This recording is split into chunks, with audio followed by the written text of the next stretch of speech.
నేను చెబుతున్నాను, చాలా విచారం. క్రైస్తవులైన తర్వాత, నమ్మి బాప్తిస్మం పొందిన తర్వాత ఏండ్లు గడిచిపోయినాయి, దశాబ్దాలు గడిచిపోయినాయి, కానీ పుట్టుకతో వచ్చిన గుణాలు ఇంకా మారలేదు.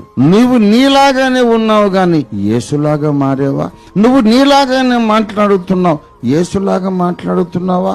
నువ్వు నీలాగానే ఆలోచిస్తున్నావు, యేసులాగా ఆలోచిస్తున్నావా? ఏం మారింది నీలో అని నేను అడుగుతున్నాను. నమ్మి బాప్తిస్మం పొందినాక ఎన్నేళ్ళు, 10 ఏళ్ళైందా, 20 ఏళ్ళైందా, 25 ఏళ్ళైందా?